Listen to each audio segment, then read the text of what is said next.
Hello and welcome back. This is video number 2, and we're going to talk about the 7 image optimization checklist. So from here on out, we are going to dive into some practical application.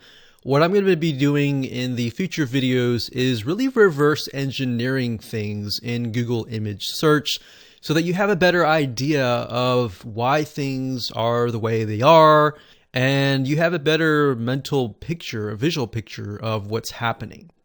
So what I'm going to do now is simply go through the checklist of the 7 items. I'm going to briefly talk about each one, but I'm not really going to dive into it. That's the purpose of the videos after that. So the first one is wrapping content. So to give you an example, I went to google.com. I typed in pizza recipe. And what I want to do is look at the images here.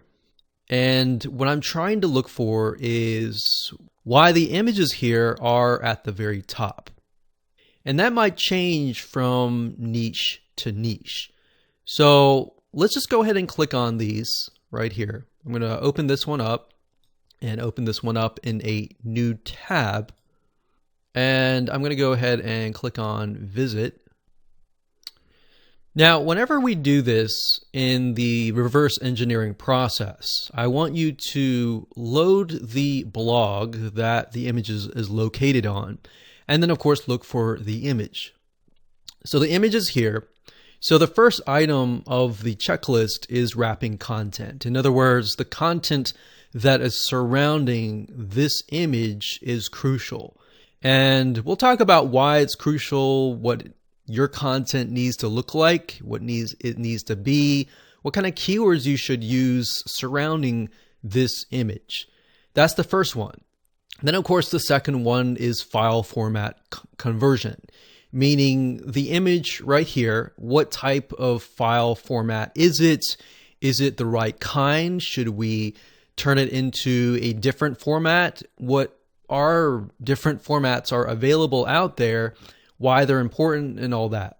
The next one on the list, the number 3, is image resizing. So another question you might have is, well, how big should the image be? Should it be 1000 by 1000? Should it be a smaller size?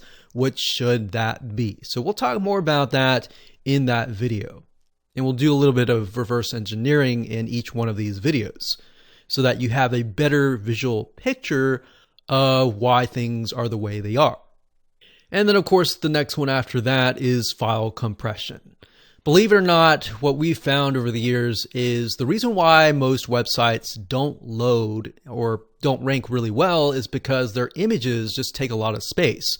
So in this case, we want to take a look at, is the size too big, and how can we compress it without losing too much quality and get ranked high for that image.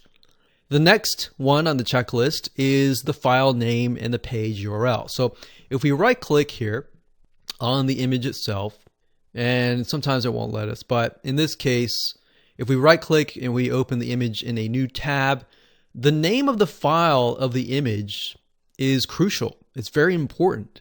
And I'm going to show you why in that video. And if it's not, most images are just a bunch of gibberish. If it is gibberish, what do we do in that case? How do we make it optimized? The next one after that is the alt tag. The alt tag is what tells Google what the image is all about. But that's just one variable out of this whole checklist. And then, of course, last but not least, after I talk about each one of these checklist items, I want to show you how to automate the process. But before we talk about how to automate the process, I want to teach you how to do each step manually.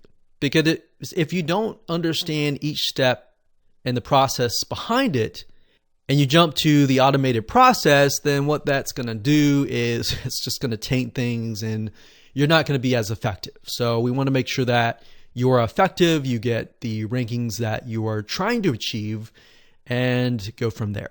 All right, so with that said, let's move on to the next video.